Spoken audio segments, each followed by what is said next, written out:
Le soleil qui surplombait la villa de Saint-Jean-Cap-Ferrat n'était pas le même que celui qui cuisait l'asphalte du quartier d'Isabelle.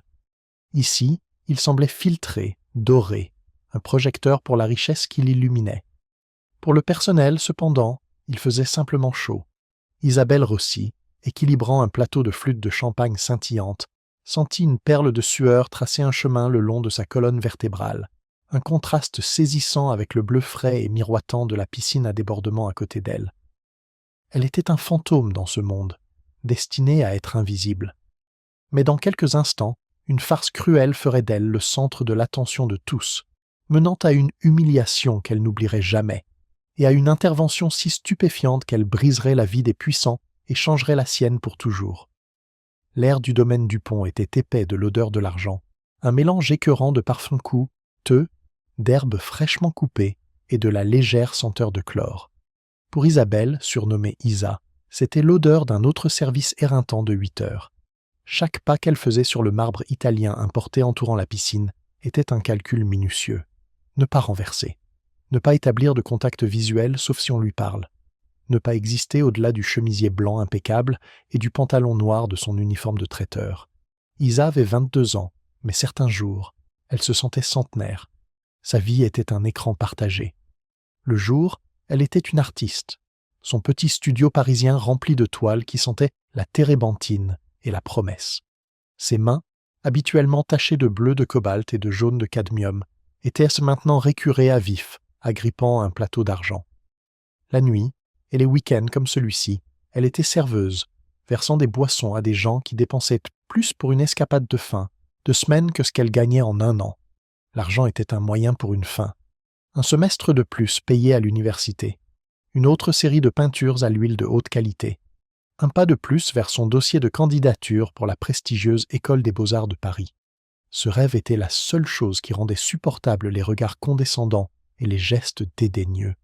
La fête battait son plein. De jeunes hommes au bronzage impeccable et aux mocassins en cuir se tenaient en groupe, leur rire fort et confiant. Des femmes qui semblaient sculptées dans la porcelaine et la soie se prélassaient sur des chaises longues, leurs lunettes de soleil cachant toute expression sincère. Ils étaient les enfants de PDG, de gestionnaires de fonds spéculatifs et de la vieille bourgeoisie. L'événement d'aujourd'hui était la fête d'anniversaire de Tiffany Dupont, l'héritière de l'empire immobilier de son père, et elle tenait sa cour comme une reine des temps modernes. Tiffany était belle à la manière d'une fleur venimeuse, parfaitement formée, aux couleurs vives et dangereuses au toucher. Elle se déplaçait dans sa fête non pas comme une hôtesse, mais comme une prédatrice arpentant son territoire. Ses yeux, d'un bleu pâle et froid, balayaient la foule, et lorsqu'ils se posèrent sur Isa, ils se plissèrent avec une lueur familière de mépris. Ce n'était pas la première fois qu'Isa travaillait à une fête des Dupont. Elle avait appris à anticiper la cruauté particulière de Tiffany. Ce n'était jamais assez flagrant pour justifier une plainte formelle, mais toujours assez vif pour piquer. Un « s'il vous plaît » ou un « merci » oublié, un commentaire murmuré sur la lenteur du personnel, un verre vide délibérément placé au bord d'une table, la mettant au défi de le faire tomber. Aujourd'hui, Tiffany semblait particulièrement enhardie, flanquée de son petit ami, Charles-Henri Devet, à Rennes.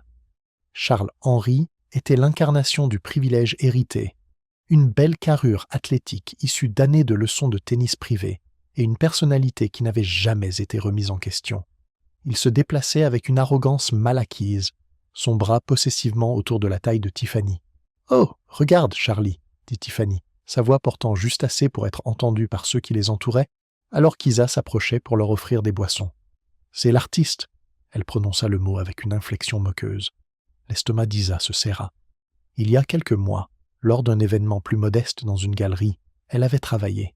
Un critique d'art local s'était étonnamment intéressé à une petite esquisse au fusain qu'Isa avait été chargée de réaliser pour le décor de l'événement.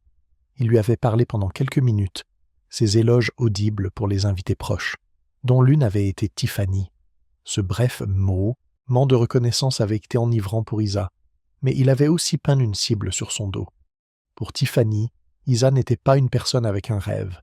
Elle était l'employée qui avait osé sortir de sa place pour un instant fugace. Isa garda son visage, un masque de neutralité professionnelle. « Du champagne ?» demanda-t-elle d'une voix égale. Charles-Henri eut un sourire narquois, prenant 2 verres.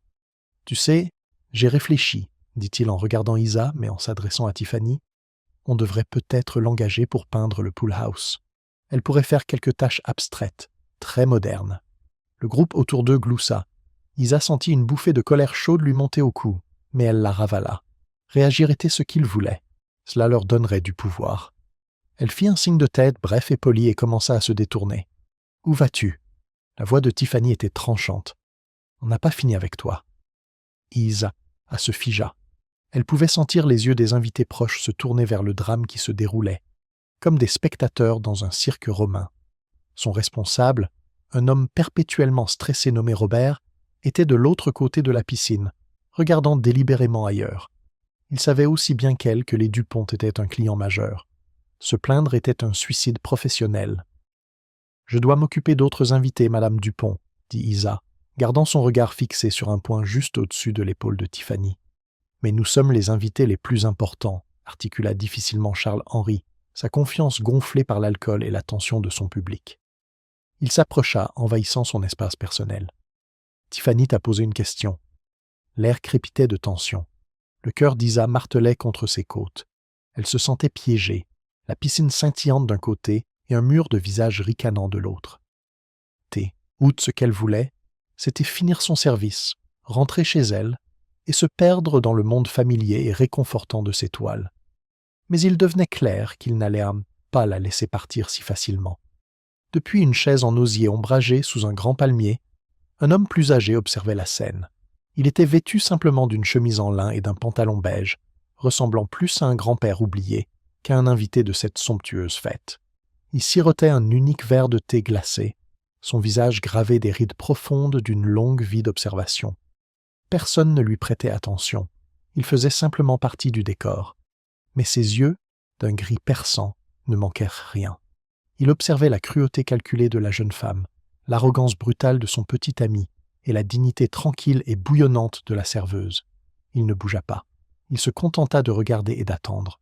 Le rire des invités environnants agissait, comme un carburant pour Tiffany et Charles-Henri, et c'était un son enivrant pour eux, l'approbation audible de leur père confirmant leur statut au sommet de cette chaîne alimentaire baignée de soleil. Pour Isa, c'était un étau qui se resserrait. Chaque ricanement, chaque gloussement était un rappel de son impuissance.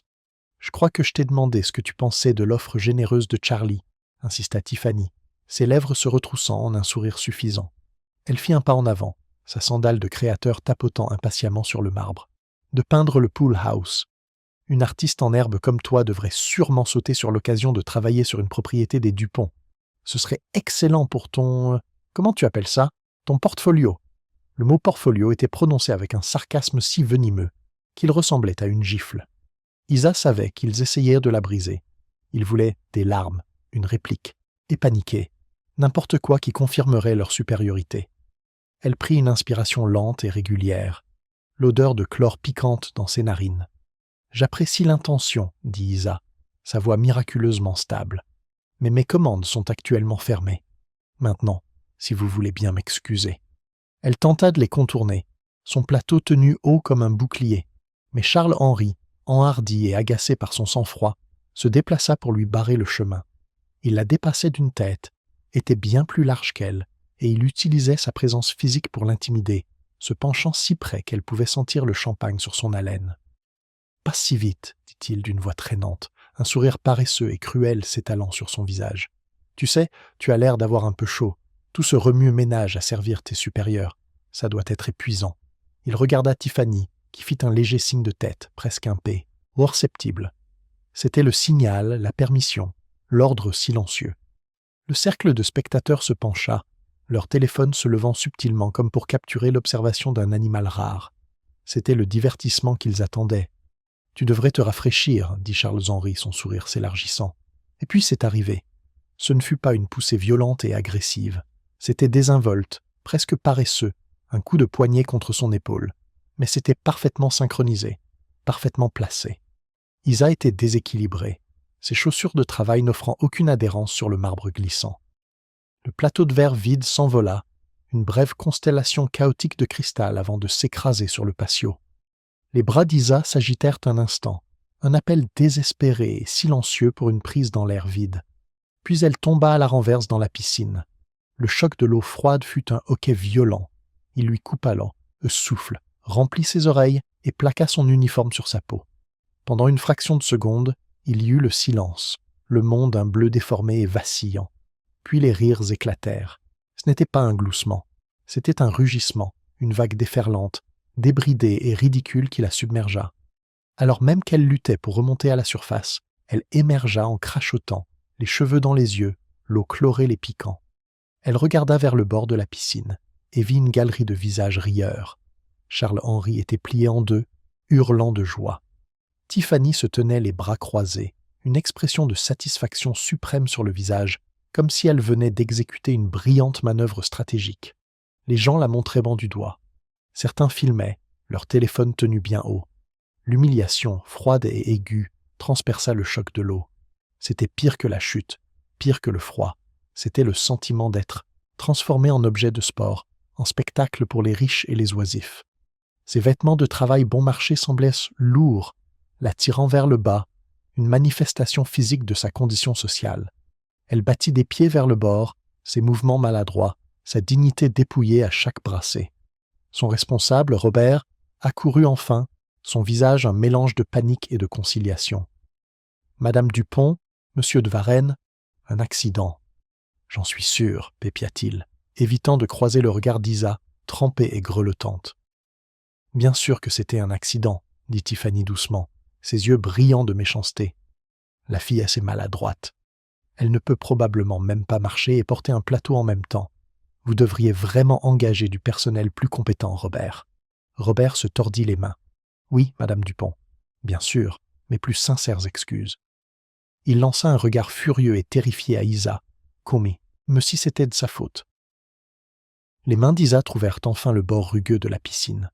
Elle se hissa hors de l'eau s'écoulant de ses vêtements, formant une flaque sombre sur le marbre blanc immaculé. Elle ne regarda pas Robert, elle ne regarda pas la foule rieuse. Elle regarda directement Tiffany et Charles-Henri. Ses cheveux dégoulinaient dans ses yeux, son mascara coulait probablement, son corps tremblait de manière incontrôlable. Mais pour la première fois de la journée, elle laissa le feu en elle transparaître dans son regard. Elle ne dit pas un mot. Le silence de son regard était plus puissant que n'importe quelle malédiction qu'elle aurait pu prononcer. Le rire de Charles-Henri vacilla une seconde sous le poids de son regard. Tiffany, cependant, resta imperturbable. « Qu'est-ce que tu regardes ?» lança-t-elle. « Va-t'en, sors d'ici. Tu goûtes partout sur le patio. » Isa repoussa une mèche de cheveux mouillés de son visage. Elle sentit un calme étrange s'installer en elle. Le pire était arrivé. Elle avait été publiquement humiliée. Il n'y avait plus rien qu'il puisse lui faire. Avec autant de dignité qu'elle put rassembler, elle leur tourna le dos et commença la longue et solitaire traversée du patio vers l'entrée de service, laissant derrière elle une traînée d'eau et de fierté brisée. Les rires la suivirent, une bande-son cruelle pour sa honte. Mais les rires commençaient à s'éteindre. Un nouveau silence se propageait depuis un coin de la fête. Un silence lourd et troublant. L'homme plus âgé en chemise de lin s'était levé de sa chaise. Il n'avait pas dit un mot. Il s'était simplement levé.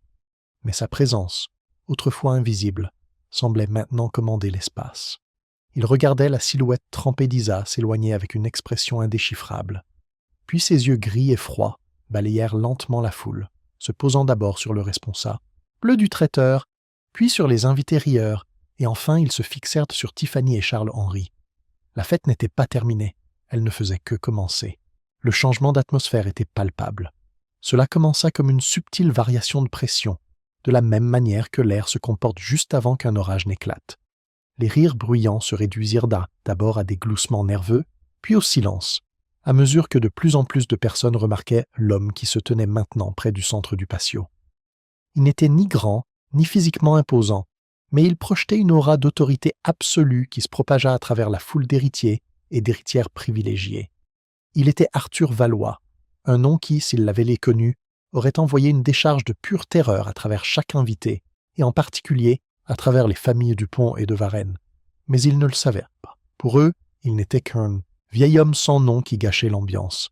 Charles-Henri fut le premier à rompre le silence malaisant. « Hé, le vieux, la fête est par là, » dit-il avec un geste dédaigneux. « Ne vous perdez pas, papy. » Le regard d'Arthur Valois resta fixé sur lui.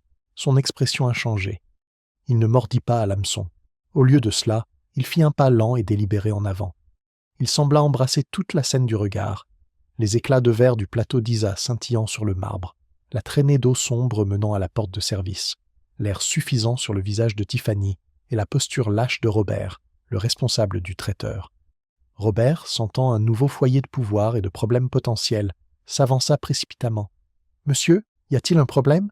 Puis-je vous chercher un autre thé glacé ?» demanda-t-il, essayant de ramener le vieil homme à son siège et de restaurer la gaieté superficielle de la fête. Arthur Valois parle, enfin.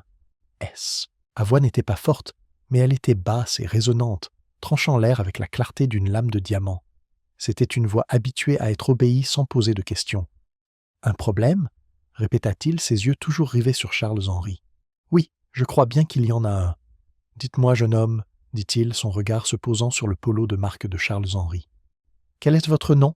Charles-Henri bomba le torse, interprétant mal la question comme un signe de déférence. « Charles-Henri de Varenne. Mon père est Daniel de Varenne. » Il prononça le nom comme si c'était un titre royal, s'attendant à ce qu'il impressionne. Ce fut le cas, mais pas de la manière qu'il espérait. Une lueur de quelque chose, de la reconnaissance, peut-être de la déception, traversa le visage d'Arthur. « Daniel de Varenne, » murmura-t-il presque pour lui-même. « Un homme bon, un travailleur acharné.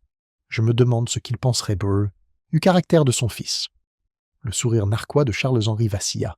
« Qu'est-ce que ça veut dire? Et puis qui êtes-vous d'abord ?» Tiffany, sentant une perte de contrôle, s'avança. « C'est une fête privée, » annonça-t-elle, sa voix aiguë d'indignation. « Je pense que vous devriez partir. Maintenant. » Arthur Valois tourna ses yeux gris perçants vers elle. « C'est une fête privée, » acquiesça-t-il doucement, « mais je crains que vous ne vous trompiez sur le propriétaire. » Il n'éleva pas la voix. Il n'en avait pas besoin. Une réalisation glaçante commença à poindre sur les visages des invités plus âgés, plus sensibles aux nuances de pouvoir dans cette ville. La simple chemise en lin, le comportement modeste, ce n'était pas l'allure d'un intrus. C'était l'allure de quelqu'un de si puissant qu'il n'avait pas besoin de l'afficher. Le regard d'Arthur balaya la foule. « Mon nom est Arthur Valois, » dit-il, sa voix restant égale. « Et ceci est ma maison. » Le nom frappa la foule comme un coup de poing. Arthur Valois. Pas seulement un millionnaire, mais un titan. Le fondateur et PDG de Valois Industries, un conglomérat mondial tentaculaire avec des intérêts dans la technologie, l'immobilier et la finance. Il était une légende, notoirement discret, un homme qui n'avait pas été photographié en public depuis plus d'une décennie. Les Dupont n'avaient pas seulement une relation d'affaires avec Valois Industries. Toute leur société de promotion immobilière était lourdement endettée auprès de l'une des banques filiales de Valois. Daniel de Varenne n'était pas un simple employé. Il était le vice-président exécutif de la division Europe de Valois Industries. Le silence était maintenant absolu, rompu seulement par le doux clapotis de l'eau dans la piscine. Le visage de Charles-Henri était passé du bronzage à un blanc pâteux et maladif. Le sang quitta son visage si vite qu'il semblait sur le point de s'évanouir. Tiffany avait l'air d'avoir été changée en pierre, sa bouche légèrement entr'ouverte, ses yeux bleus froids, écarquillés d'une horreur naissante.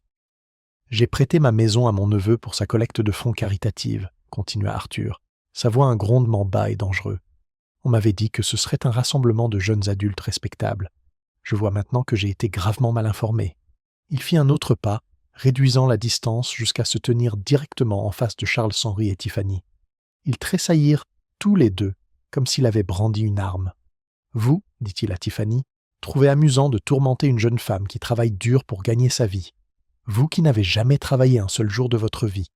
Vous croyez que le nom de votre père vous donne le droit d'être cruel. » Il marqua une pause, laissant les mots flotter dans l'air. « Laissez-moi vous s'assurer que ce n'est pas le cas. » Il se tourna ensuite vers Charles-Henri. « Et vous, vous l'avez agressé physiquement. Vous trouvez l'humiliation amusante. Vous utilisez le nom de votre père, le nom de Daniel, comme un bouclier. » Les yeux d'Arthur se plissèrent. « Voyons à quel point ce bouclier est solide. » Il plongea la main dans sa poche et en sortit un simple téléphone portable à l'ancienne. Du pouce, il fit défiler ses contacts et appuya sur un bouton. Il porte le téléphone à son oreille, son regard ne quittant jamais le visage terrifié de Charles-Henri. Toute la fête était figée, à l'écoute. « Daniel, » dit Arthur Valois dans le téléphone, sa voix calme et claire.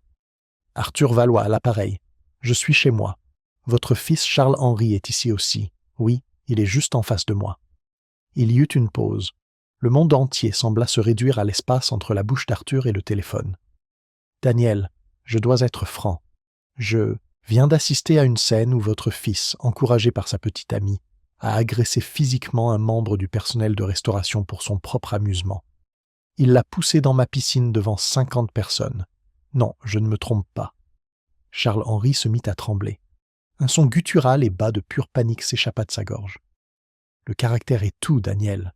Vous savez que je crois que c'est le fondement sur lequel nous construisons tout le reste, » continua Arthur, sa voix se durcissant. « Et ce que j'ai vu aujourd'hui est un échec catastrophique de caractère. Cela en dit long sur son éducation, cela en dit long sur les valeurs qu'il défend, et cela me fait douter du jugement de ceux que je place à des postes de direction. » Il marqua une autre pause, un silence qui s'étira pendant une éternité. « Je pense qu'il est temps pour vous de prendre des vacances attendues depuis longtemps, Daniel. Des vacances permanentes. » Le ça. Nos ressources humaines vous contacteront lundi pour discuter des termes de votre indemnité de départ. Je suis profondément déçu. Il mit fin à l'appel sans attendre de réponse et glissa le téléphone dans sa poche. Le son de l'effondrement du monde de Charles-Henri fut un hoquet rauque et désespéré. Son père puissant et intouchable, venait d'être renvoyé en un appel de 30 secondes à cause de lui. Arthur Valois tourna ensuite son attention vers le responsable du traiteur, Robert, qui transpirait maintenant abondamment, son visage de la couleur de la cendre. « Vous êtes resté là sans rien faire.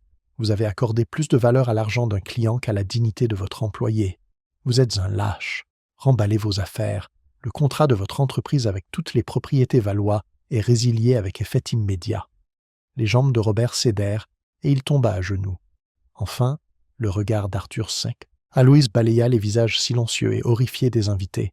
« La fête est finie, » annonça-t-il, sa voix résonnant dans le silence stupéfiant. « Partez, tous, maintenant. » Il n'y eut aucune discussion.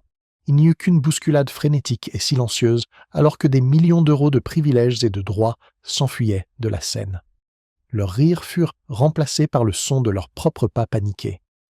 En quelques minutes, le magnifique patio fut vide, à l'exception d'un garçon tremblant, d'une fille figée, d'un responsable à genoux et du vieil homme tranquille qui, en l'espace de 5 minutes, avait démantelé leur monde entier. Le silence qui s'abattit sur le patio était plus lourd que le bruit qui l'avait précédé. Les canapés à moitié mangés, les cocktails abandonnés et les éclats de verre scintillants étaient les seules preuves de la fête qui avait eu lieu. Charles-Henri de Varenne était toujours debout, mais il était une statue de désespoir, ses yeux creux et vides. Il regarda Tiffany, non pas avec affection, mais avec un ressentiment naissant et venimeux. C'était sa faute. Ses provocations, son arrogance avaient mené à cela. Tiffany, de son côté, semblait incapable de mesurer l'ampleur de la catastrophe. Le bien-être financier de sa famille était intimement lié à la capacité de son père à obtenir des financements et des contrats, dont beaucoup dépendaient de la bonne volonté de l'écosystème financier que commandait Arthur Valois. Monsieur Valois n'avait même pas eu besoin d'appeler son père. Les retombées sociales et financières de cet incident seraient rapides et brutales. Les Dupont deviendraient des parias. « Faites-le sortir de ma propriété, » dit Arthur, sa voix calme mais ferme, en désignant Charles-Henri du Menton. Il regarda ensuite Tiffany. « Vous deux, rentrez chez vous et dites à votre père ce que vous avez fait. Dites-lui de s'attendre à un appel, de sa banque lundi matin. » C'était une simple déclaration, prononcée sans méchanceté, mais c'était une condamnation à mort pour leur statut social et financier. Le visage de Tiffany, pour la première fois, se crispa. Le masque de confiance cruelle se brisa, révélant une jeune femme terrifiée. Sans un mot, elle se tourna et s'enfuit, non pas avec grâce, mais dans une course maladroite et paniquée. Charles-Henri la suivit en trébuchant. Les deux n'étaient unis que par leur ruine commune. Robert, le responsable du traiteur, était toujours à genoux, marmonnant des excuses au sol en marbre. Arthur lui lança un regard de profond dégoût. « Levez-vous, nettoyez ce désordre, envoyez-moi une facture finale. Ensuite, vous partirez et ne reviendrez jamais. » Ayant rendu son jugement, tout le comportement d'Arthur Valois s'adoucit. Le formidable titan de l'industrie se retira, remplacé par l'homme calme et observateur qu'il avait été auparavant. Elle se dirigea vers l'entrée de service, celle par laquelle Isa avait disparu quelques instants plus tôt, et la poussa doucement. Il la trouva dans le vestiaire du personnel, une petite pièce stérile qui sentait le désinfectant. Elle s'était enroulée dans une serviette fine et rêche fournie par l'entreprise, et était assise sur un banc, grelottante, bien que plus de choc que de froid maintenant. Son sac de travail était à ses pieds, et elle fixait le sol en linoléum, son esprit à des millions de kilomètres. Elle n'avait pas entendu le drame qui s'était déroulé à l'extérieur. L'insonorisation de la maison principale était trop efficace. Elle savait juste qu'elle avait été humiliée et serait probablement renvoyée. Mademoiselle Rossi. La tête d'Isa se releva brusquement. Elle fut surprise de voir le vieil homme de la fête, celui qui était juste assis là à regarder. Son premier instinct fut la peur. Peut-être était-ce un ami des Duponveux. Nul à réprimander davantage. « Je suis désolée, monsieur, dit-elle, sa voix tremblant légèrement. « Je ne vous dérangerai plus dans un instant. J'essayais juste de... » « Vous n'avez rien à vous excuser, dit Arthur doucement. Il tenait un peignoir épais et moelleux de la maison. Il était d'un bleu marine profond et semblait incroyablement doux. « Je vous ai apporté ceci. Vous devez être gelé. » Il le lui tendit. Isa regarda du peignoir à son visage, confuse. Ses yeux ne contenaient aucun jugement, seulement une inquiétude tranquille. Hésitante, elle le prit. Il était chaud et lourd, un petit acte de gentillesse si inattendu qu'il la mit presque au bord des larmes. « Merci, murmura-t-elle, le serrant autour de ses épaules. « Mon nom est Arthur Valois, dit-il, s'asseyant sur le banc en face d'elle, laissant une distance respectueuse entre eux. C'est ma maison, et je voudrais vous présenter mes plus sincères excuses pour ce qui s'est passé là-bas. Mon hospitalité a été bafouée, et vous avez été la victime de cet abus. » Isa le dévisagea, son esprit luttant pour relier les points. Arthur Valois, le milliardaire reclus, ici, lui parlant. Elle avait vu sa photo une fois dans un magazine économique que son professeur d'économie avait montré à la classe. L'homme en face d'elle était plus âgé, son visage plus profondément ridé, mais les yeux perçants étaient les mêmes. « Vous êtes monsieur Valois, balbutia-t-elle. « C'est exact, dit-il avec un petit sourire triste. Et j'ai honte de mes invités. Leur comportement était répréhensible. » Une vague d'émotions contradictoires submergea Isa. Soulagement, confusion et une montée de justification. « Je vous ai vu, dit-elle. Vous regardiez ? » « Oui, admit Arthur. Je trouve que l'on peut apprendre beaucoup sur le caractère d'une personne en observant comment elle se comporte quand elle peine, et que personne d'important ne regarde. J'ai observé mademoiselle Dupont et monsieur de Varenne, et je vous ai observé. » Il se pencha légèrement en avant, son expression sérieuse. « Ils m'ont montré leur arrogance et leur cruauté. Mais vous m'avez montré quelque chose de bien plus remarquable, la dignité. Vous étiez en infériorité numérique, humilié et agressé. Pourtant, vous vous êtes sorti de cette piscine et vous les avez regardés dans les yeux. Vous n'avez pas fléchi. À ce moment-là, trempée et grelottante, vous étiez plus puissante que n'importe lequel d'entre eux. » Isa sentit une rougeur lui monter au cou, cette fois, non pas de colère ou de honte, mais du poids de ces éloges inattendus. Elle s'était sentie si petite, si complètement vaincue. Entendre que quelqu'un avait vu de la force dans son moment le plus bas était désarmant. « Je voulais juste que le service se termine, » avoua-t-elle doucement. « Je sais, dit-il. Puis-je vous demander ce que vous faites lorsque vous ne travaillez pas à des événements comme celui-ci » Hésitante au début, puis avec une confiance croissante alors qu'il écoutait avec un intérêt sincère, Isa lui raconta. Elle lui parla de son appartement exigu, de ses toiles, de l'odeur de la peinture à l'huile qu'elle aimait plus que tout. Elle lui parla de son rêve d'entrer aux beaux-arts, de vouloir créer un art qui fasse ressentir quelque chose aux gens, qui raconte une histoire. Elle sortit son téléphone et, les mains tremblantes, lui montra des photos de son travail. Elles étaient stupéfiantes. Des portraits qui capturaient une émotion brute et fugace dans les yeux d'un sujet. Des paysages d'humeur et d'atmosphère pleins de couleurs et de lumière. Des natures mortes qui rendaient le banal magnifique. Arthur Valois, un homme qui siégeait au conseil d'administration de musées et possédait des œuvres de Matisse et de Rau, Teco regarda la galerie du petit téléphone en silence. Il ne se contentait pas de regarder, il voyait. Il reconnut le talent, mais plus que cela, il reconnut l'âme derrière. « C'est un travail extraordinaire, mademoiselle Rossi, dit-il, sa voix pleine d'un nouveau respect. Vraiment extraordinaire. » Il se tut un instant, une expression pensive sur le visage. Isa attendit, le cœur battant. Elle pensait qu'il pourrait lui offrir de l'argent, un chèque pour la dédommager de ses vêtements abîmés et de l'humiliation. Ce serait un geste généreux, et elle lui en serait reconnaissante. Mais Arthur Valois avait autre chose en tête. Ce qu'il s'apprêtait à proposer n'était pas une aumône, c'était un investissement dans le caractère dont il venait d'être témoin. Mademoiselle Rossi, commença-t-il, ses yeux gris rencontrant les siens. Le caractère d'une personne est la seule véritable monnaie qu'elle possède dans ce monde. La richesse, le statut, le pouvoir, tout cela peut disparaître en un instant, comme quelques personnes l'ont découvert aujourd'hui. Mais le caractère, celui qui est forgé dans des moments comme celui que vous avez enduré au bord de la piscine, il est inestimable. Il se leva. Je dirige une fondation éducative, la Fondation Valois pour les arts et les humanités. L'une de ses principales fonctions est d'identifier et de parrainer des individus doués qui ont le talent, mais pas les moyens de poursuivre leurs rêves. C'est pour les gens de caractère. Le souffle d'Isa se coupa. Elle n'osait pas espérer. Lundi, dit Arthur Valois, le directeur de ma fondation vous appellera. Il vous offrira une bourse complète de 4 ans à l'École des Beaux-Arts de Paris, couvrant vos frais de scolarité, votre logement et tout votre matériel. Nous vous fournirons également une allocation mensuelle afin que vous n'ayez plus jamais à travailler qu'au Madame Serveuse. Il sourit. Sauf si vous le souhaitez. Des larmes, chaudes et irrépressibles, montèrent enfin aux yeux d'Isa et coulèrent sur ses joues. Ce n'étaient pas des larmes de tristesse ou d'humiliation, mais de gratitude écrasante et bouleversante.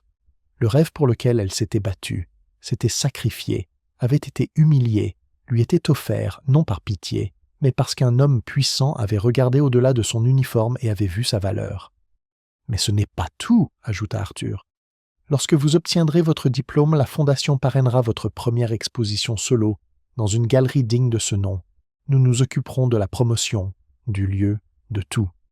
Tout ce que vous aurez à faire, c'est la seule chose pour laquelle vous êtes né. » Il marqua une pause, ses yeux pétillants. « Vous n'aurez qu'à peindre. 2 ans plus tard, l'air ne sentait pas le chlore et la condescendance. Il sentait la peinture baie, l'encher des galeries, le bon vin et le succès. La lumière n'était pas l'éclat dur et jugeant du soleil de la Côte d'Azur, mais la lueur douce et ciblée des spots, chaque faisceau dirigé vers une toile qui portait un morceau de l'âme d'Isabelle Rossi. C'était sa soirée, le vernissage de sa première exposition solo, portrait de résilience, dans une galerie chic du Marais à Paris. Isa se déplaçait dans la salle bondée, non pas comme une serveuse invisible, mais comme l'artiste célébré au centre de tout. Elle portait une robe noire simple et élégante. Ses cheveux étaient coiffés avec art, et ses mains, bien que propres, portaient les faibles taches permanentes de peinture sous ses ongles, un insigne d'honneur. Elle dégageait une confiance tranquille qui avait été forgée non seulement dans l'atelier d'art, mais dans le creuset de cette journée au bord de la piscine. La galerie bourdonnait. Les critiques chuchotaient dans les coins, les collectionneurs au chéquier discret désignaient leurs pièces préférées, et ses amis des beaux-arts les traînaient, leurs visages rayonnants de fierté. Ses peintures tapissaient les murs, témoignage du chemin qu'elle avait parcouru. Il y avait des portraits de gens ordinaires, capturés avec une empathie qui les rendait extraordinaires. Un cuisinier à l'air fatigué, son visage une carte routière de long service. Une femme âgée assise sur un banc de parc, un univers d'histoire dans ses yeux. Chaque toile était imprégnée d'une profonde compréhension de la dignité que l'on trouve dans la vie quotidienne. Dans un coin tranquille, à l'écart de la foule principale, se tenait Arthur Valois. Il avait l'air à peu près le même, vêtu d'un costume impeccablement taillé mais discret. Il tenait un verre d'eau minérale et regardait Isa avec le visage fier et rayonnant d'un mentor ou d'un grand-père. Il avait tenu parole, et bien plus encore. Sa fondation avait non seulement financé ses études, mais lui avait également fourni un mentorat et des relations inestimables. Ils étaient devenus des amis improbables, partageant des déjeuners où ils discutaient d'art, de philosophie et de la nature du caractère. « Tu l'as fait, ma petite, » dit-il, sa voix chaude alors qu'elle s'approchait de lui. « Nous l'avons fait, Arthur, » le corrigea-t-elle avec un sourire. « Merci pour tout. »« Sottise, » fit-il d'un geste dédaigneux de la main. « Je n'ai fait qu'ouvrir une porte. C'est toi qui as eu le courage et le talent de la franchir et de construire toute la maison. Regarde ça. » Il désigna la pièce d'un geste. « Tu racontes des histoires qui comptent. » Une pastille rouge, vendue, était déjà à côté du plus grand tableau de la collection. C'était une pièce saisissante, différente des autres. Elle représentait une femme trempée et grelottante, se hissant hors d'une piscine bleue scintillante. Son visage était dans l'ombre, mais sa silhouette était illuminée par une lumière dure et vive. Sa posture n'était pas celle de la défaite, mais du défi. La foule en arrière-plan était un flou de formes moqueuses et indistinctes.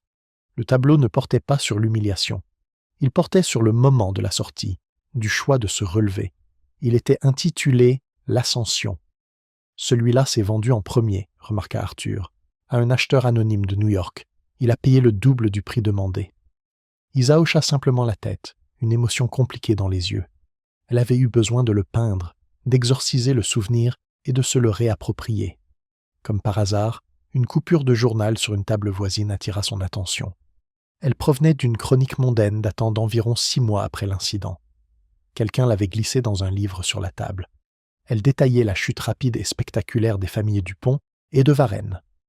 Daniel de Varenne n'a plus jamais travaillé dans la haute finance. Le scandale d'avoir été renvoyé si publiquement par Arthur Valois l'a rendu infréquentable. Charles Henry, privé du nom et de la fortune de son père, aurait abandonné ses études et sombré dans l'anonymat. Les Dupont s'en étaient encore moins bien sortis. Leur entreprise surendettée, incapable d'obtenir de nouvelles lignes de crédit après avoir été mise sur liste noire par le réseau financier de Valois, s'était effondrée. Ils avaient dû vendre la villa de Saint-Jean-Cap-Ferrat, la source de leur fierté et la scène de l'humiliation d'Isa. Aux dernières nouvelles, Tiffany travaillait comme vendeuse dans une boutique de milieu de gamme de la banlieue parisienne, à des années-lumière des vêtements de créateurs et des fêtes au bord de la piscine sur lesquelles elle régnait autrefois. Leur chute n'avait pas été un coup de foudre dramatique, mais un délitement, lent et silencieux, la conséquence d'un caractère aussi creux que leur vantardise. Isa ne ressentit aucune joie en lisant cela, seulement une tristesse lointaine et tranquille pour ce gâchis. Son succès n'était pas bâti sur leur échec. Son triomphe n'était pas leur punition. Sa victoire était qu'elle était là, dans cette galerie, entourée de son art et de gens qui l'appréciaient, tandis qu'eux avaient simplement disparu. Sa meilleure vengeance était la vie qu'elle avait construite. Une jeune femme, une étudiante des beaux-arts, s'approcha timidement d'Isa, les yeux écarquillés d'admiration. « Mademoiselle Rossi, Votre travail est la raison pour laquelle j'ai commencé à peindre des portraits. C'est si honnête. Puis-je vous demander quelle est votre inspiration ?» Isa regarda au-delà de l'étudiante, son regard croisant celui d'Arthur de l'autre côté de la pièce. Il lui fit un léger signe de tête encourageant. Elle se tourna alors vers la jeune femme, un sourire sincère et chaleureux sur le visage. « Mon inspiration, dit Isa, sa voix claire et forte. Je trouve l'inspiration dans la dignité, dans la force que les gens montrent quand ils pensent que personne ne les regarde, dans les moments de courage quotidien et silencieux.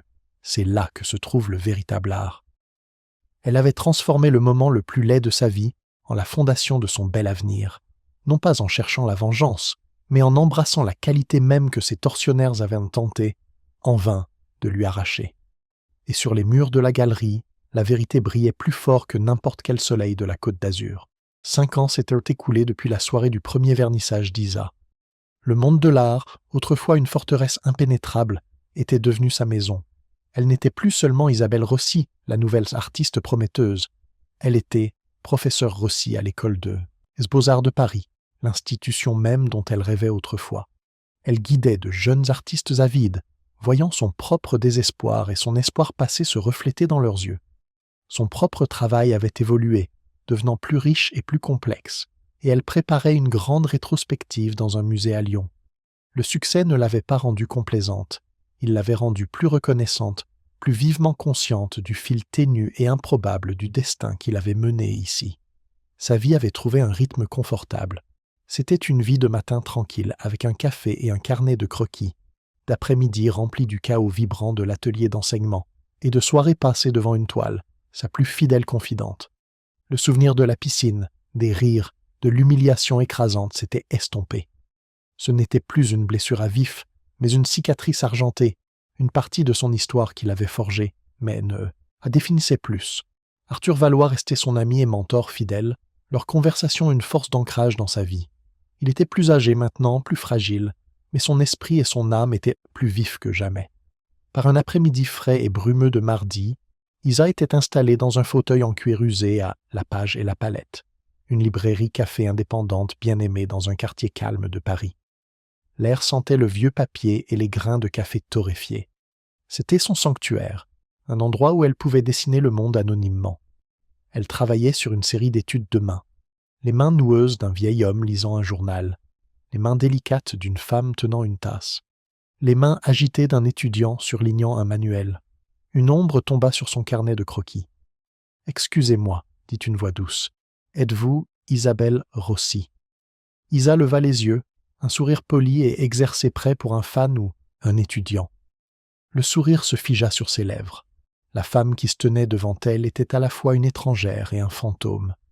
Le visage était plus mince, gravé de fines rides de lassitude autour des yeux et de la bouche qui n'était pas là auparavant.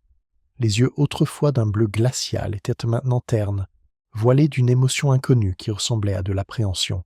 Ses cheveux étaient d'un brun simple, sans fioriture, attachés en une queue de cheval pratique. Elle portait un simple pull gris et un jean. Il n'y avait aucun logo de créateur en vue. Mais c'était elle. C'était Tiffany Dupont. Le cœur d'Isa cogna une seule fois, durement, contre ses côtes.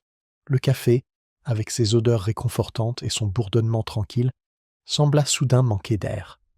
Le crayon devint glissant dans sa main. Pendant un instant, elle eut de nouveau 22 ans, trempée et grelottante, le son des rires cruels rugissant à ses oreilles. « Est-ce » ? « Oui, réussit à dire Isa, sa voix plus tendue qu'elle ne l'aurait voulu. Tiffany tressaillit à son ton, semblant se recroqueviller sur elle-même.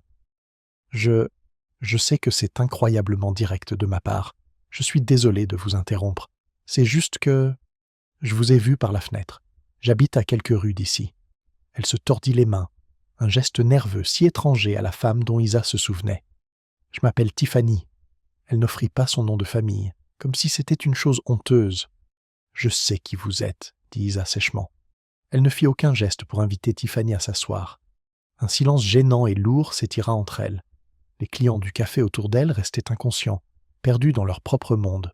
« Je ne m'attends pas à ce que vous me parliez, » dit Tiffany, sa voix à peine un murmure. « Je voulais juste dire, j'ai suivi votre carrière.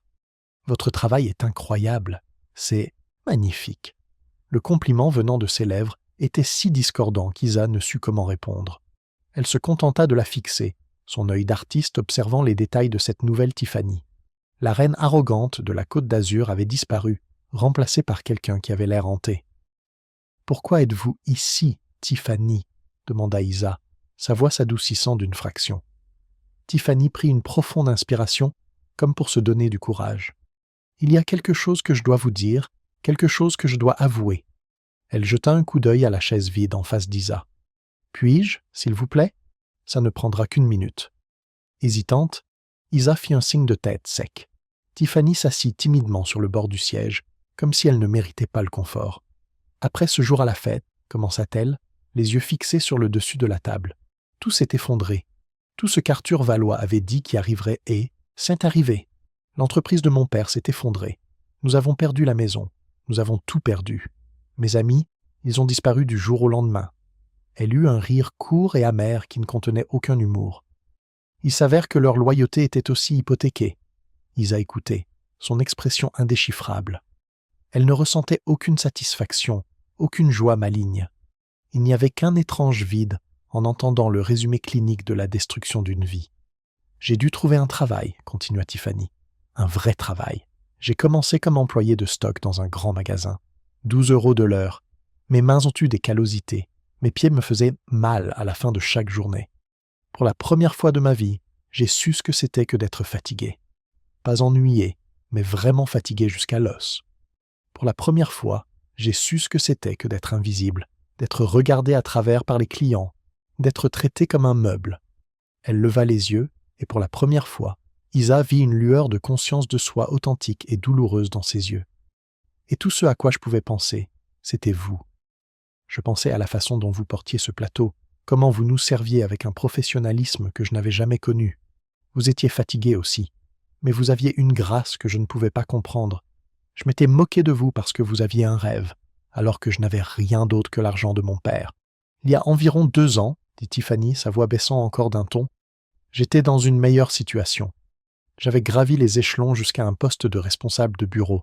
Ce n'était pas glamour, mais c'était le mien. Je l'avais mérité. Et j'ai entendu parler de votre première exposition. J'ai lu une critique en ligne, et elle mentionnait un tableau en particulier. Isa savait lequel. L'Ascension. Tiffany hocha la tête, une larme s'échappant enfin et traçant un chemin sur sa joue. Je devais le voir. J'ai pris l'avion pour Paris pour une seule journée, et je suis allé à la galerie. Je suis resté devant ce tableau pendant 1 heure.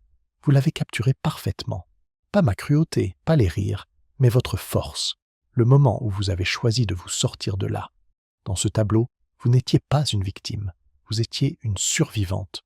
Une froide réalisation commença à poindre chez Isa. « L'acheteur anonyme » souffla-t-elle. « De New York, c'était vous. »« Oui, » murmura Tiffany, sa honte palpable. « J'ai utilisé presque toutes mes économies. Je devais le posséder. Au début, je pense que c'était une forme d'autopunition. Je l'ai accroché dans mon petit appartement et chaque jour, c'était la première chose que je voyais en me réveillant et la dernière chose que je voyais avant de dormir. C'était un rappel de la personne horrible que j'étais. Mais avec le temps, ça a changé. » Elle regarda directement Isa maintenant, son regard suppliant. « Ça a cessé d'être à propos de ma honte et ça a commencé à être à propos de votre résilience. Ça me rappelait que même après une chute, on peut choisir de remonter. Ça m'a inspiré à être meilleure, à être plus gentille. J'ai commencé à faire du bénévolat. J'ai repris des cours du soir. Ce tableau, il n'a pas seulement documenté la fin de mon ancienne vie.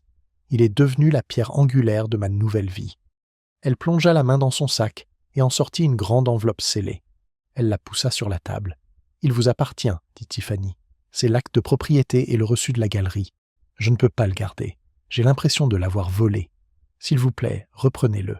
Je ne mérite pas de posséder un morceau de votre histoire. » Isa fixe l'enveloppe, puis la femme en fac, et d'elle. Les années de ressentiment, la piqûre fantôme de l'humiliation, tout semblait se dissoudre face à cette confession brute et douloureuse.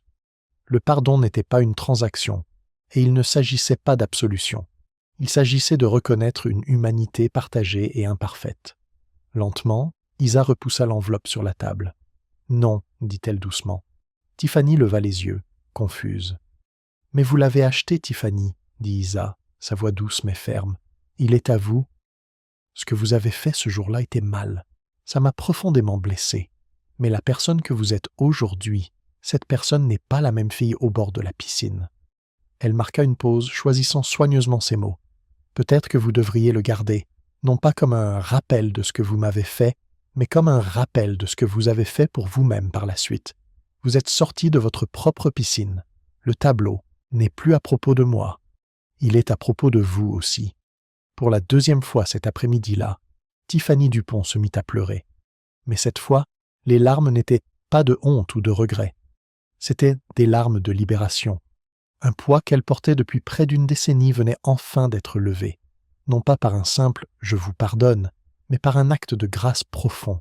« Merci », suffoqua Tiffany. « Merci, Isabelle. » Elle se leva, rassembla le peu de sang-froid qui lui restait, et sortit du café, laissant Isa seule avec son carnet de croquis et les échos persistants d'un passé qui avait enfin été mis au repos. Isa ramassa son crayon, sa main stable, et sur une page fraîche, elle commença à dessiner les mains de la femme qui venait de partir, des mains qui n'étaient pas si plus crispées par l'arrogance, mais ouvertes dans un geste de rédemption profonde et inattendue. L'histoire d'Isabelle est un puissant rappel que la vraie valeur ne se mesure pas aux vêtements que vous portez, à la maison que vous possédez ou au nom que vous portez. Elle se mesure à votre caractère, à votre résilience et à la dignité que vous conservez lorsque le monde essaie de vous l'enlever. Alors que les rires de Tiffany et Charles-Henri n'ont résonné qu'un instant, les ondes de leur cruauté ont détruit leur propre monde doré. En revanche, la force tranquille d'Isabelle, remarquée par un œil averti, est devenue le catalyseur d'un avenir dont elle n'avait fait que rêver. Son histoire nous montre que la gentillesse est une forme de pouvoir et que l'intégrité est un investissement qui rapporte les plus grands dividendes. Si l'histoire de résilience et de justice inattendue d'Isa vous a ému, n'hésitez pas à aimer cette vidéo et à la partager avec quelqu'un qui pourrait avoir besoin de se rappeler que le caractère est tout. Et n'oubliez pas de vous abonner à notre chaîne pour plus d'H. Histoires inoubliables qui révèlent l'extraordinaire dans l'ordinaire. Que pensez-vous des actions d'Arthur Valois? Faites-le nous savoir dans les commentaires ci-dessous. Le crayon d'Isabelle se déplaçait avec une assurance nouvelle, non seulement technique, mais aussi émotionnelle. Chaque ligne qu'elle traçait sur le papier semblait boucler une boucle, apaiser une vieille douleur. Elle n'esquissait plus seulement des mains, elle dessinait un récit. Les mains de Tiffany, telles qu'elle les imaginait maintenant, tenant un reçu de galerie, tournant la clé d'un modeste appartement, saisissant un livre dans un cours du soir. Des mains qui avaient appris le travail et l'effort, qui avaient cessé de prendre pour commencer à construire. C'était une forme de clôture plus profonde que n'importe quelle vengeance aurait pu offrir. La vengeance était un poison qui consumait celui qui la détenait. La grâce, elle, était une source qui nourrissait et de partit. Elle rangea son carnet, paya son café et sortit dans l'air frais de Paris. La ville, avec ses façades grises et ses toits en ardoise, semblait vibrer d'une nouvelle énergie. Chaque visage dans la foule était un portrait potentiel, chaque histoire un univers à explorer. Sa rencontre avec Tiffany n'avait pas rouvert une blessure, elle avait confirmé sa guérison. Elle avait prouvé que le changement était possible, que la rédemption n'était pas un mythe, mais un chemin ardu que certains choisissaient courageusement d'emprunter. Elle se sentit soudain inspirée, une nouvelle série de peintures prenant forme dans son esprit, non plus sur la résilience face à l'adversité, mais sur la transformation qui vient après. Les portraits de seconde chance. Elle pouvait déjà voir les toiles, le visage d'un ancien prisonnier apprenant un nouveau métier, les mains d'un homme d'affaires en faillite faisant du bénévolat dans une soupe-pot, Pullaire, et peut-être, un jour, le portrait d'une femme nommée Tiffany, non pas la reine cruelle d'un été lointain, mais la responsable de bureau qui avait trouvé la force dans la chute et la beauté dans l'humilité. L'art, pour Isabelle, n'avait jamais été une arme. C'était un miroir, et aujourd'hui, le miroir lui avait renvoyé une image de pardon et de paix. Elle rentra chez elle, dans son atelier baigné de lumière, et s'arrêta devant une toile vierge. L'odeur de la térébenthine et de l'huile était le parfum de la possibilité. Elle prit un fusain et, avec un geste large et confiant, traça la première ligne. Elle n'allait pas peindre la douleur du passé, elle allait peindre la promesse de l'avenir. La rétrospective à Lyon fut un triomphe retentissant. Intitulée « Cicatrices et Renaissance », elle explorait les thèmes de la chute, de la guérison et de la transformation. Les critiques louèrent sa maturité, sa profondeur psychologique et sa compassion sans faille. Une section entière était consacrée à sa nouvelle série, les portraits de seconde chance. Les visiteurs étaient profondément émus, beaucoup quittant la galerie les larmes aux yeux, touchés par l'humanité brute et l'espoir qui émanait de chaque toile. Arthur Valois, bien que trop fragile pour voyager, suivit l'événement par le biais d'une visite virtuelle privée qu'Isabelle avait organisée pour lui. Il l'appela par la suite, sa voix faible mais emplie de fierté. « Tu as transformé le plomb en or, Isabelle, » lui dit-il. « Tu as pris la laideur du monde et tu en as fait quelque chose de beau. C'est le plus grand pouvoir d'un artiste. » Leur conversation était devenue plus précieuse, teintée de la conscience du temps qui passe. Il lui parlait moins d'affaires et plus de son héritage, non pas l'héritage financier, mais celui des valeurs. Il lui confia qu'investir en elle avait été l'une des décisions, hence les plus gratifiantes de sa vie, car elle avait validé sa conviction la plus profonde, que le caractère était la seule véritable richesse. Quelques mois après la rétrospective, Isabelle reçut une lettre. L'enveloppe était simple, l'écriture soignée. À l'intérieur, une courte note et une coupure de journal. La note disait « Je pensais que vous aimeriez voir ça. Vous m'avez montré qu'il est possible de reconstruire. Merci, T. » La coupure de journal était un article d'un petit journal local de la banlieue parisienne. Il mettait en lumière une initiative communautaire visant à créer des jardins partagés sur des terrains vagues, offrant des produits frais et un sentiment de communauté aux résidents à faible revenu. Le projet était dirigé par une femme nommée Tiffany Dupont, louée pour son dévouement, son organisation et sa capacité à inspirer les autres. Une petite photo l'accompagnait, la montrant en train de rire, les mains couvertes, S de terre, tendant une tomate fraîchement cueillie à un enfant. Elle avait l'air heureuse, elle avait l'air en paix. Isabelle plia soigneusement la lettre et la coupure et les plaça dans une boîte où elle gardait ses souvenirs les plus précieux, à côté d'une photo d'Arthur et de la première pastille rouge vendue, de sa toute première exposition. Sa vie était un tableau, composé de couches de couleurs, de lumière et d'ombre. Le bleu froid de la piscine était toujours là, mais il était maintenant superposé de jaune chaud de succès, de vert profond de croissance et de rouge vibrant de passion. Et au centre de tout, il y avait la couleur de la grâce, une teinte indéfinissable et lumineuse qui liait tout ensemble. Elle retourna à sa toile, le cœur léger. Son inspiration n'était plus seulement la dignité ou la résilience, mais quelque chose de plus vaste encore, la capacité infinie de l'esprit humain à guérir, à changer et à trouver, et la beauté dans les endroits les plus inattendus. Et elle savait qu'elle aurait assez de sujets pour peindre toute une vie. La relation entre Isabelle et Arthur s'est approfondie au fil des ans, se transformant en un lien quasi familial. Il devint le grand-père qu'elle n'avait jamais vraiment eu, un phare de sagesse et de soutien indéfectible. Elle, en retour, lui apporta une joie et une connexion au monde de l'art qu'il avait cru perdu avec l'âge. Leurs rencontres hebdomadaires au café parisien devinrent un rituel sacré. Ils parlaient de tout, des nouvelles tendances artistiques, de la politique, de philosophie et des petites anecdotes de la vie. Isabelle lui racontait les progrès de ses étudiants, leurs doutes et leurs triomphes, et Arthur écoutait avec une attention totale, offrant parfois un conseil laconique mais toujours pertinent, tiré de décennies d'expérience dans l'observation de la nature humaine. Un jour, alors que, là, automne dorait les feuilles des platanes le long du boulevard Saint-Germain, Arthur parut plus pensif que d'habitude. Il remua son café en silence pendant un long moment avant de parler. « Tu sais, Isabelle, commença-t-il, sa voix un peu plus rauque qu'à l'accoutumée, quand j'ai pris ma retraite de la gestion quotidienne de mon entreprise, beaucoup de gens ont pensé que je passerais mon temps sur des yachts ou des terrains de golf. Ils ne comprenaient pas que l'argent n'a jamais été le but. C'était un outil. Le vrai but était de construire quelque chose de durable. » Il posa sa tasse et la regarda droit dans les yeux. Les entreprises, les empires financiers, ils peuvent s'effondrer, comme les Dupont l'ont appris à leurs dépens.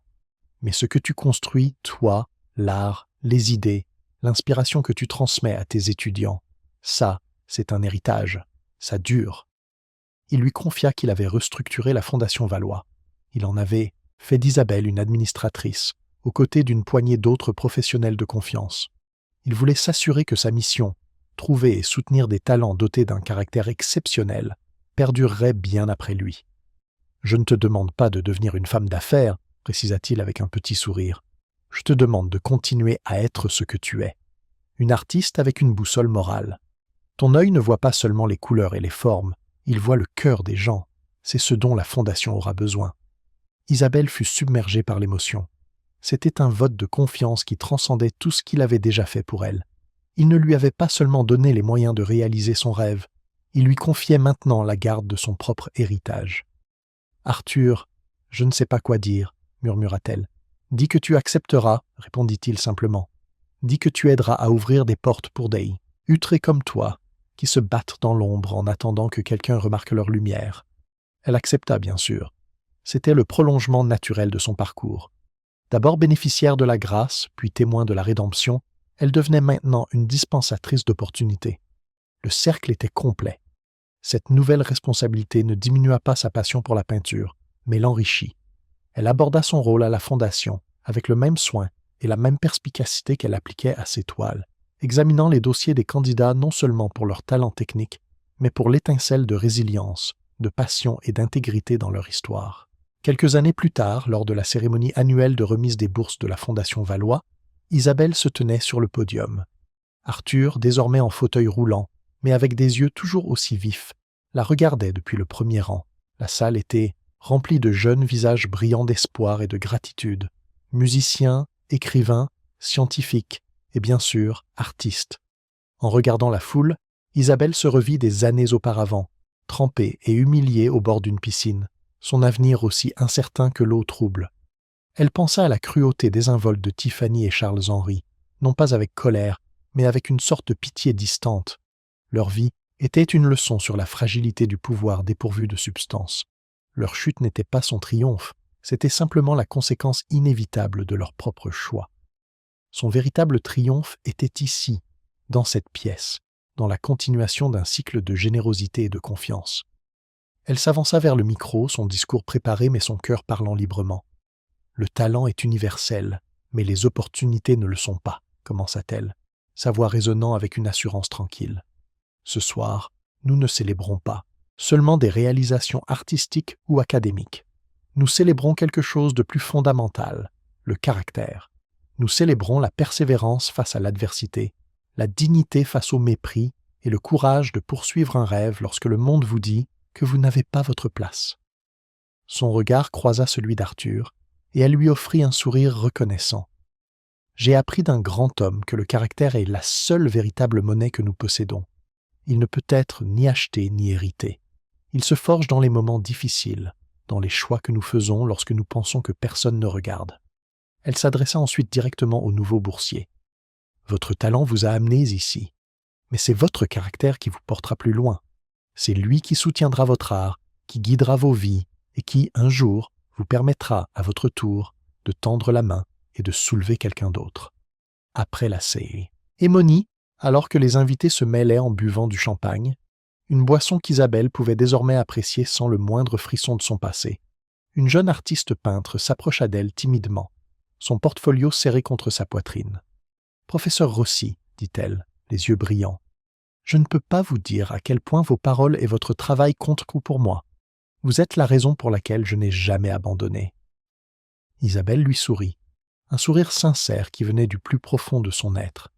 Elle vit dans les yeux de la jeune fille la même faim, la même passion, la même vulnérabilité qu'elle avait ressentie. Elle n'était plus la victime au bord de la piscine, ni même l'artiste en quête de validation. Elle était un maillon de la chaîne, un pont entre un passé douloureux et un avenir plein de promesses.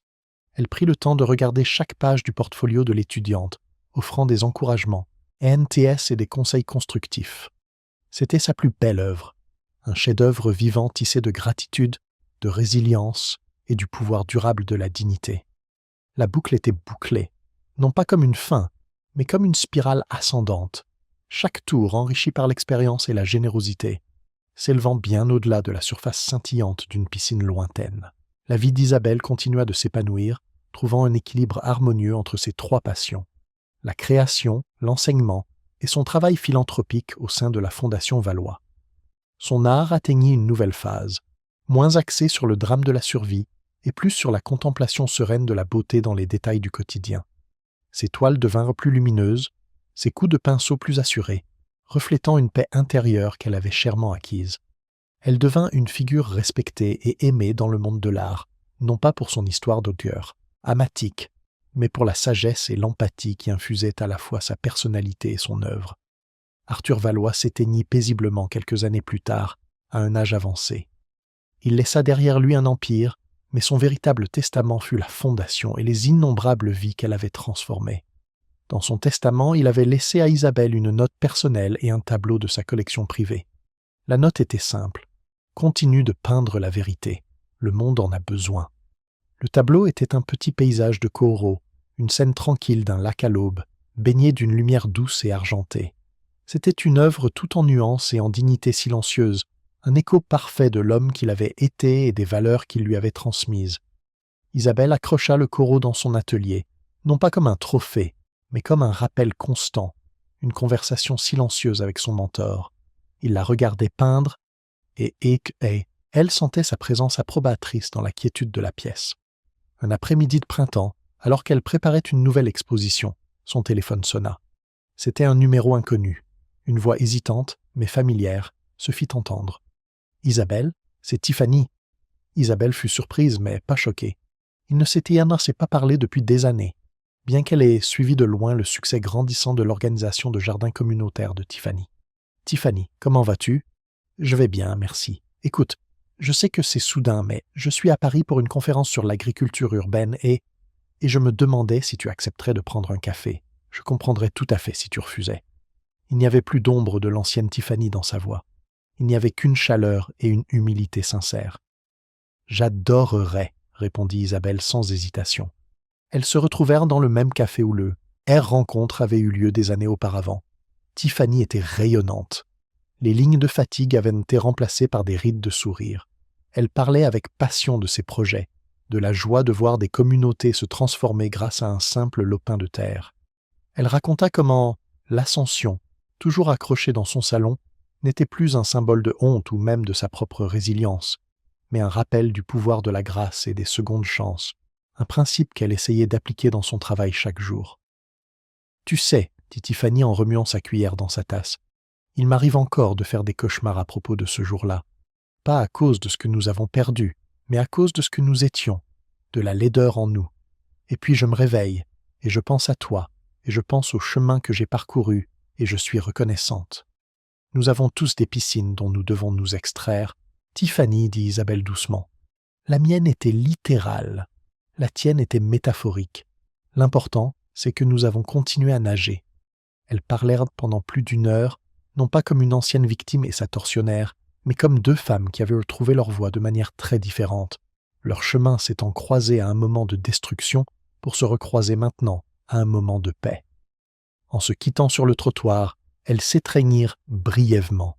C'était un geste qui aurait été impensable une décennie plus tôt, mais qui semblait maintenant la chose la plus naturelle du monde. C'était une étreinte de clôture, de reconnaissance mutuelle et de paix. De retour dans son atelier, Isabelle se tint devant le Corot, puis devant sa propre toile en cours. Sa vie était une tapisserie tissée de fils improbables, la cruauté, la gentillesse, la chute, l'ascension.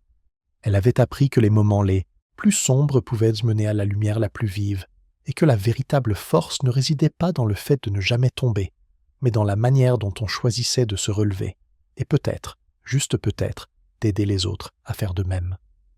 Elle prit ses pinceaux, la lumière du jour déclinant et projetant de longues ombres sur le sol. Elle se mit au travail, ajoutant une touche de lumière dorée à un coin sombre de sa toile, reconnaissante pour chaque nuance de son parcours extraordinaire. Le temps continua son cours inexorable, tissant les fils des vies d'Isabelle et de Tiffany en motifs de plus en plus complexes et apaisés. Isabelle Rossi devint l'une des portraitistes les plus renommées de sa génération, ses œuvres figurant dans les collections permanentes de musées du monde entier. Pourtant, elle ne perdit jamais son humilité ni sa connexion avec les gens ordinaires qui restèrent sa principale source d'inspiration.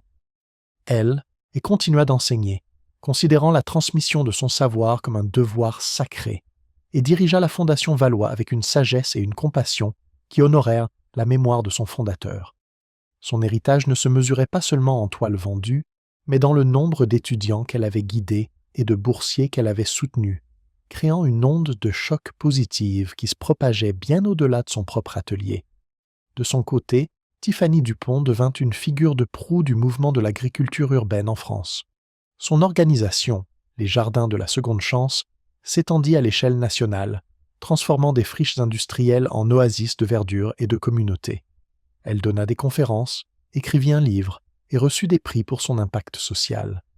Elle ne parla jamais publiquement des détails de son passé, mais dans chaque interview, elle soulignait l'importance de la rédemption, de la possibilité de changer et de reconstruire une vie basée sur le service plutôt que sur l'égoïsme. Son histoire devint, à sa manière, aussi inspirante que celle d'Isabelle.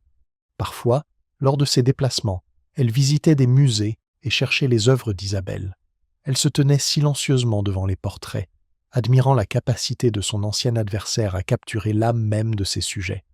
Dans chaque visage peint, elle voyait une parcelle de l'empathie qu'Isabelle lui avait montrée des années auparavant dans ce café parisien. C'était un rappel silencieux que la beauté et la grâce pouvaient naître des cendres de la honte. Leurs chemins ne se croisèrent plus en personne, mais un lien subtil et indéfectible demeurait. Chaque année, le jour anniversaire de l'incident de la piscine, Isabelle recevait un simple bouquet de fleurs sauvages, sans carte. Et chaque année, lorsque les nouvelles bourses de la Fondation Valois étaient annoncées, une donation anonyme mais substantielle était faite à l'organisation de Tiffany. C'était une conversation silencieuse, un dialogue de respect mutuel mené à travers des actes de beauté et de générosité. Un jour, une jeune journaliste d'art, préparant un documentaire sur la vie d'Isabelle, tomba sur les archives de l'ancienne société de traiteurs de Robert et sur des articles de potins oubliés concernant la chute des Dupont. Intriguée par cette origine dramatique contrastant avec la carrière sereine de l'artiste, elle demanda à Isabelle une interview à ce sujet. Isabelle accepta de la rencontrer dans son atelier. Après avoir écouté attentivement les questions de la journaliste, elle répondit avec une tranquillité réfléchie. « Cet événement a été un catalyseur, c'est vrai. Il m'a mené à Arthur Valois et a changé le cours de ma vie. Mais ce n'est pas l'événement qui me définit, dit-elle. L'humiliation est une expérience puissante, mais elle n'est qu'un moment. La dignité, la résilience, la gentillesse, ce sont des choix que l'on fait chaque jour. L'histoire intéressante n'est pas de savoir comment je suis tombé dans cette piscine, c'est de savoir comment tant de gens, de toutes les couches de la société, luttent pour en sortir chaque jour et de la beauté qu'ils créent en le faisant. » Elle fit un geste vers une toile sur son chevalet, un portrait inachevé d'un vieil homme aux mains calleuses et au regard plein d'une sagesse tranquille. « Mon travail ne porte pas sur la chute, il porte sur l'ascension. » La journaliste comprit. Le véritable drame de la vie d'Isabelle Rossi n'était pas dans la cruauté qu'elle avait subie, mais dans la grâce qu'elle avait choisi d'incarner et de partager. Et c'était une histoire bien plus puissante, une histoire non pas de vengeance, mais de transcendance. La véritable œuvre d'art était la vie qu'elle avait peinte pour elle-même.